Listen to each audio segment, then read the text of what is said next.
are publicized. We'll probably do something similar that we did last year, doing a Zoom call sometime mid-afternoon, something like that. So with Coach Ferentz, more info on that via email in the coming days. And again, we got mic holders. We have John and Jack. Raise your hand when you have a question, and we'll get to Coach. Okay. Afternoon. Bigger crowd than I thought of, because I feel like we just did this. But anyway, just a couple comments, and then we'll throw it up for questions. I just wanted to start out by congratulating some people on their awards and recognition. Phil, got bumped up to the Broyles Award finalist, so that's great. Tori Taylor and with the Ray Guy, and then Cooper with the Thorpe Award being finalists and all those. So happy for those guys. Some of the all Big Ten stuff came out, certainly, and for Tori to be the punter of the year, that's a great thing. Cooper being the defensive back and return specialist, also really nice to see. So I think it's the 5th time now in 9 years that we've had the DB of the year in the conference, which is some good trivia there. And then all Big Ten stuff came out, with Tori Taylor being first team, Cooper, DeJean, Jay Higgins, Sebastian Castro second team, and then Joe Evans and Nick Jackson being third team. So just really happy for everybody that's been recognized. They certainly work hard. It's not easy to play at this level, certainly, or coach at this level, and basically on Sunday, basically at every position. It's don't do well, and I think it just backs up the way they've played over the last 3 years now. It's been very, very impressive. So do a good job defensively. Special teams, really impressive group as well. Take our best football Saturday to have a chance in this. Like they have been, Jay Higgins, Luke.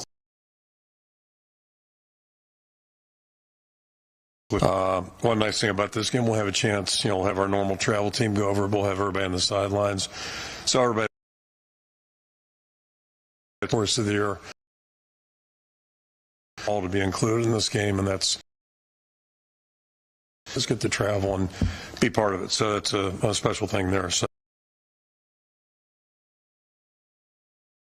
looking forward to games like this before. Michigan here 7 years ago, where they were a 20-point-plus favorite. The world seemed to be against you, and you came up and had one of your great wins. Is it going to take an effort like that in order to pull that off? And what do you recall from that situation that maybe you can pass on to your team as just a "we've been here before" moment?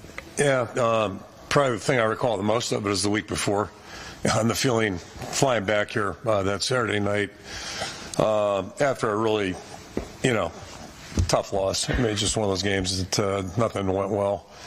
We didn't play very well, and then, fully aware flying back Saturday night that, we had a big challenge in our hands. Yeah, and really, I don't know if it's representative totally, but it really is when you play, and we're underdogs a lot. When you play in a game like that, you just pretty much have to be on top of your game in each and every way. And then somehow, some way, you got to try to force something, maybe a mistake, or try to do something that maybe gets the opponent off schedule.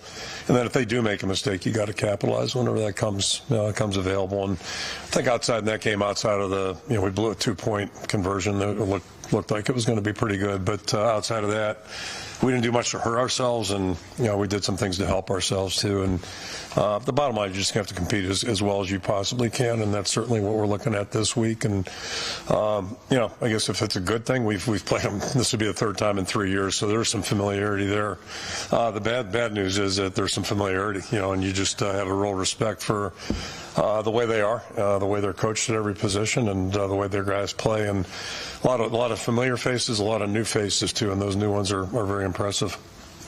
John Seppi, Cedar Rapids Gazette. You were mentioning on Sunday having a little more of an injury update this afternoon. Are you able to comment any more on Deontay Vines and Logan Jones' status and what chances they have? Yeah, both those guys practiced 2 days now, so keep our fingers crossed, but it looks like they're going to be able to go. Tyler Tashman with the Des Moines Register. Just talking with some of the guys now, they were just saying the one-on-one relationships that you've built with, not just players but guys in the building. Why is that something that's important for you to do? I just think, we're trying to put a good football team on the field. That's first and foremost. But I think you got to build a team, and building a team, that's the fun of this whole thing, is just getting a chance to know each other a little bit and, learn more about each other. And the nice thing, and I've said this before, one nice thing about football is it's as diverse and different as we all are. The backgrounds are, totally different. Obviously, there's an age differential too, but there's a commonality too. There's a common goal, common purpose, and so that part makes it a little bit easier, as opposed, as I said before, teaching an English class a little different. Or they're there because they have to be there. But that's really the fun of it, is getting to know the people involved a little bit. One of the things that's lousy about being a head coach is you got 100+ players, and I figured that out the first time I had to stand in front of a team at the University of Maine. It was really a weird feeling after being in a more intimate working relationship where you got 14, 15, 16 guys. It's a lot easier just to feel the room and get to know people, and that's one of the biggest challenges. And I guess it's a downside to having 5 kids too. You only have so much time, so it's a challenge. But the fun part about sports and life really is getting to know people a little bit. Chad Leistica, Des Moines Register. I don't think John asked about Dunker. Is he good? Yeah, I think he's going to be able to go. He didn't practice yesterday. Practiced today a little bit, and we're hopeful he'll be able to go. Yeah. So. My real question is, Caleb Brown. A real question? Yeah. That was just a fake one. Yeah. Caleb Brown talked to us. Usually that's a really good sign that he's going to play. He says he's good. How has he helped elevate your passing game in the past month, this month, to maybe give you a chance on Saturday to move the ball that way? Yeah, I think, again, it's representative of our team. I mean, we found ourselves short of some veteran experience real fast this year, and then it seemed to compound itself. So, the next guy in, Deacon hadn't played a hell of a lot, high school or college. Hadn't played at all in college, and then, it's been a while since he played high school. And then Caleb, as I said, 2 years ago, he's playing running back, good running back in Chicago, and goes to his next school. I don't know how much he did last year. I doubt much because I know the guys that were playing for them. So, it's the first time where I think he's getting extensive work at the position. We've seen him improve each week, and he really looks like he's having fun now because he's starting to figure it out, and he's done some really good things. One of his best plays the other day was the block he had on Stylianos, that run he had down our boundary. So he's a good skill guy that way. I mean, he's had the ability and skill, but I think now he's starting to learn how to play. And I tease those guys. I said, boy, it must be, be nice to know what it feels like to be a good player. And I think he's starting to experience that. I never had that experience as a player. So I think it'd be pretty cool. And I think he seems to be enjoying it.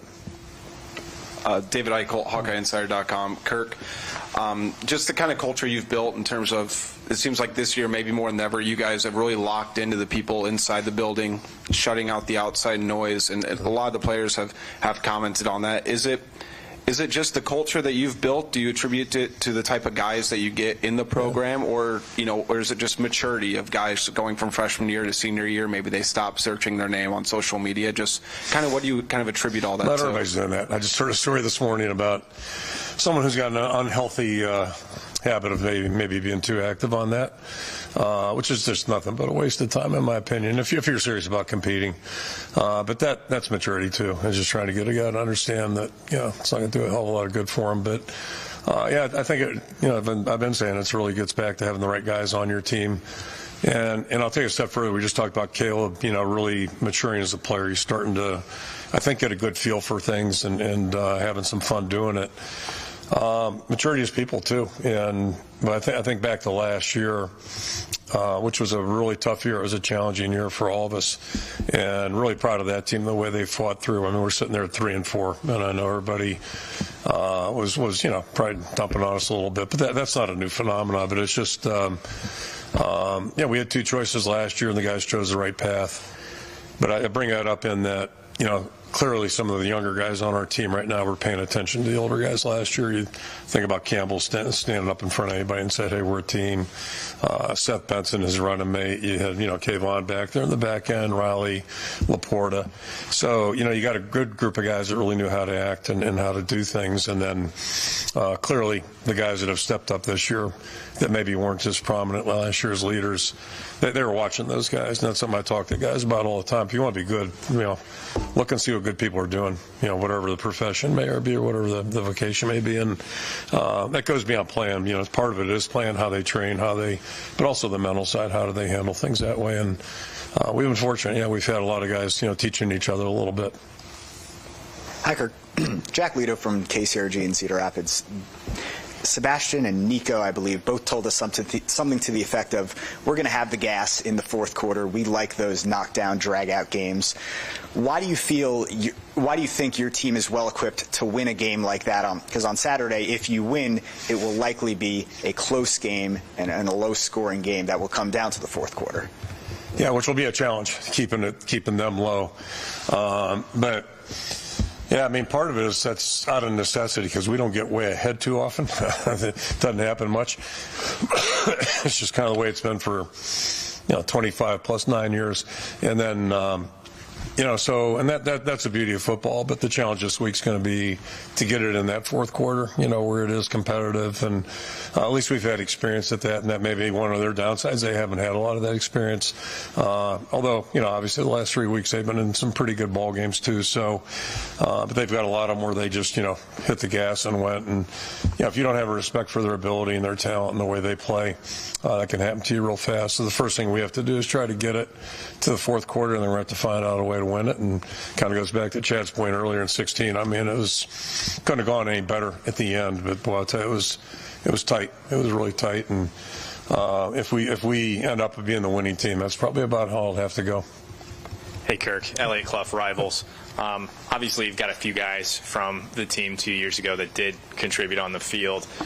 One thing that Quinn Schulte referenced was the routine, and that some of these guys know the routine of going to Indianapolis, get prepared for this game.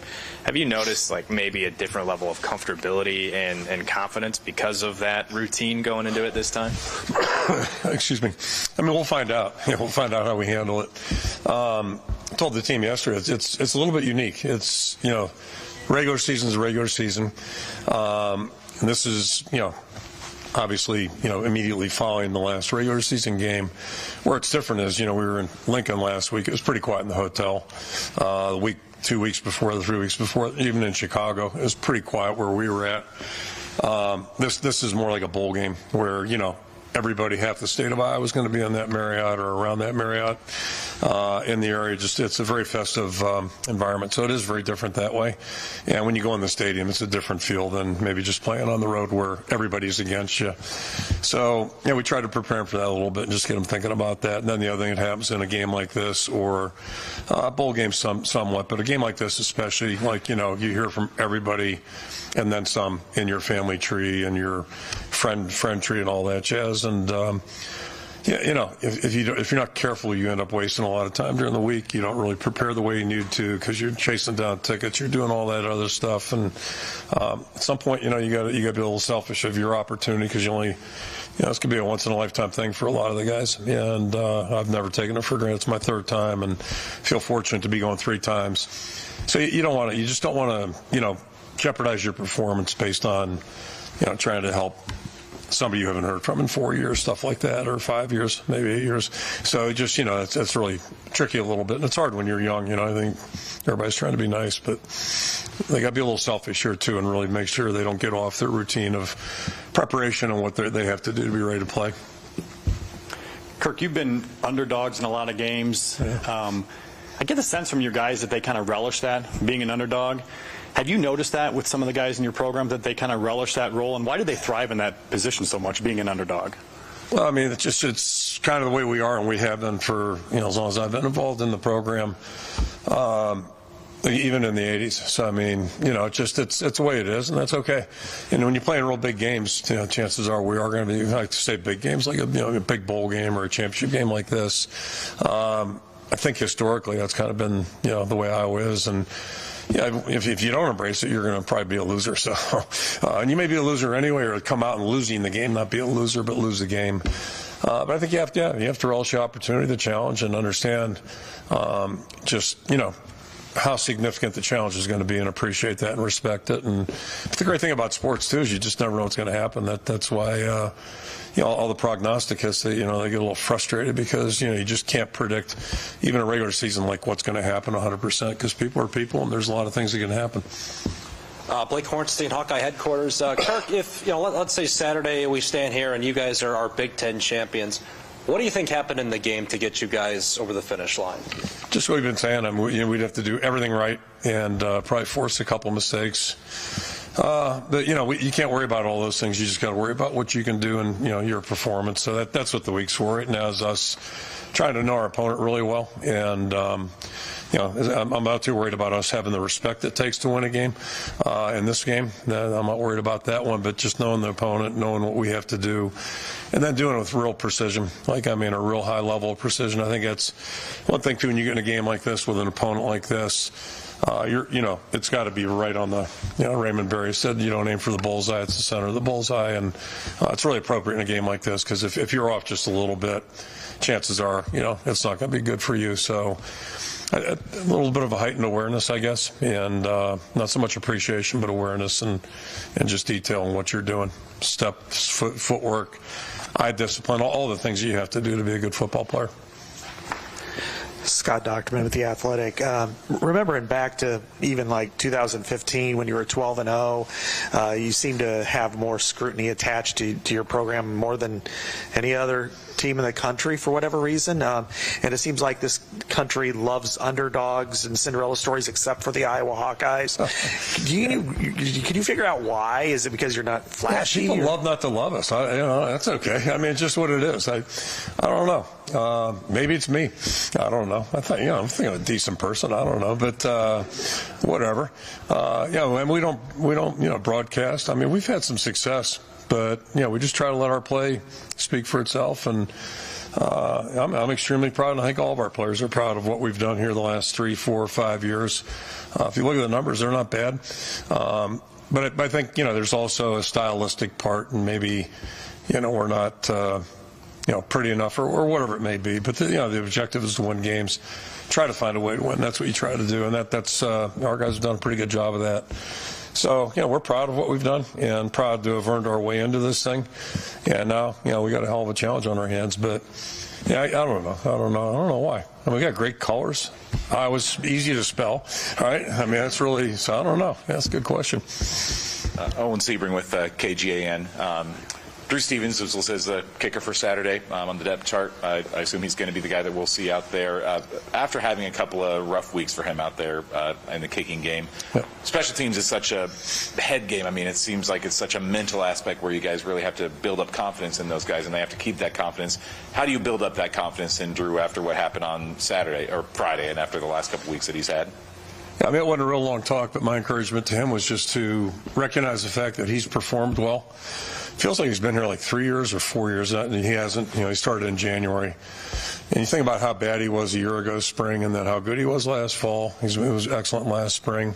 He's had a good year this year. And my encouragement to him was just recognize the fact that you have done it at a high level here, at this level. So, whatever happened Saturday, put it behind you, move on. And, it wasn't a great day. And there's a couple things involved, but bottom line, it wasn't very good in that part of our performance. And, you got to move on. It's like being a relief pitcher, a left tackle or a quarterback. If you have a bad play, everybody in the world knows it.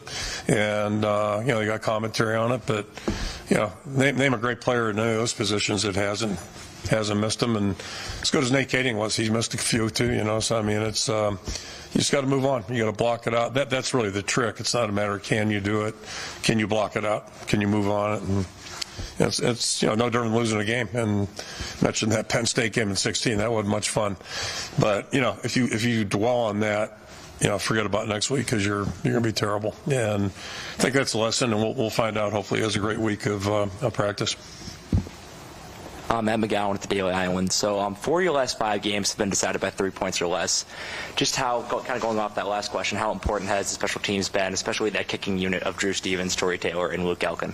Yeah. Let me just interject too. That last field goal, Torrey did a heck of a job. The snap was low. Great job placing it, and it's kind of emblematic of his growth too. Not only as a punter, but like everything he does, he's just doing it really well. So, yeah, I mean, for us right now, like everything is critical just because, we got some really pretty good players that aren't playing. So, and with those guys, I don't know how good we'd be with them, but it doesn't matter because they're not here. So I do know there's a void there. But I also, you see guys, Addison made a couple really good plays the other day, and just, that's part of the fun of it, see who responds, who grows. But all that being said, I mean, we know it's razor thin, so everything that we can get, if it's a field goal that we should be able to make, then we need to make it. If it's a first down that we got a chance to convert, need to convert that at a decent percentage, chance to get them off the field, and if we don't do it, all those little things are going to play into the outcome of the game. Given that, we're not giving up a big play or, whatever, you start doing that really makes it tough. Tyler Tashman with the Des Moines Register. I think you mentioned Sunday, like this season has brought more hurdles maybe than you're in any other seasons of your coaching career. In what ways has this season challenged you as a leader?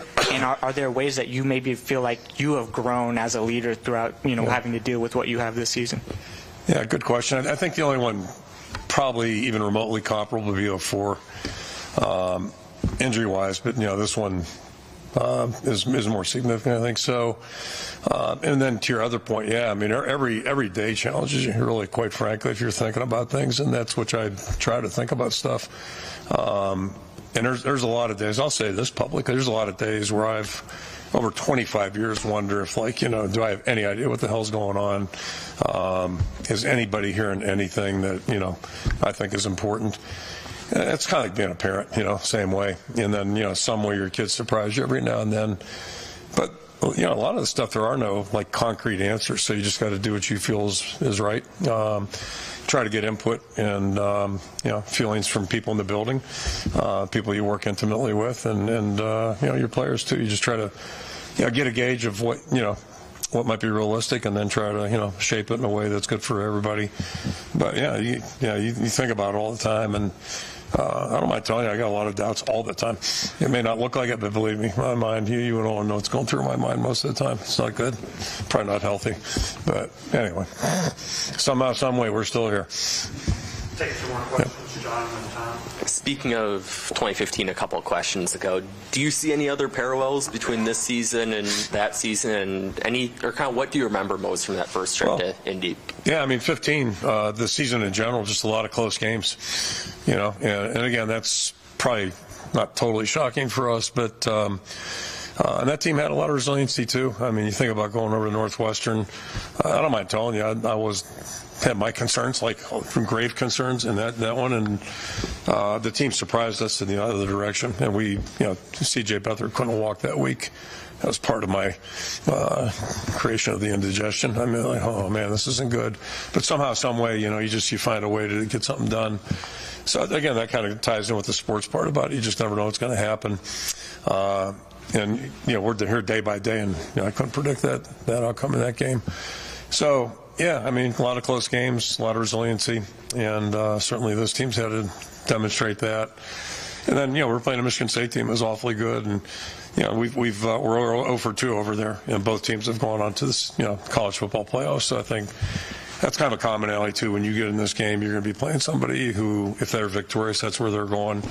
If we would win, I mean, that would really screw things up, I'm guessing. It might be kind of funny actually, but anyway, that in itself, not. But that's a whole different subject. Yeah. Tom Kakert, Hawkeye Report. Kirk, I know your focus is Saturday and a football game, but portal's going to be opening up. There are guys announcing all the time. How are you guys approaching that internally? Is that Tyler and his group that are just kind of monitoring things and getting some ideas put together? Yeah, and we get some notices from other people about, so I guess, yeah, it's obviously the season's open because we've heard from some people that, so-and-so just came up. Yeah, we really haven't talked to a great extent about our roster. We normally would be doing that right now. We'd be talking to our players a year ago. That's what we were doing this week. But we're in the middle of game competition, and I am one person that believes, state and church or whatever they say, keep them separate. And right now we're just in a football mode, so we'll start having those discussions after this game, find out what's going on. And the guys in personnel are keeping track of that. But we don't even know what we're interested in looking at this point. Obviously, if there's somebody that's out there that's a good player that has an interest in us, those guys will deal with that. But that's a story from a different day, or for a different day. Yep. Okay, thank you. Okay, see you Saturday. Travels to Indianapolis.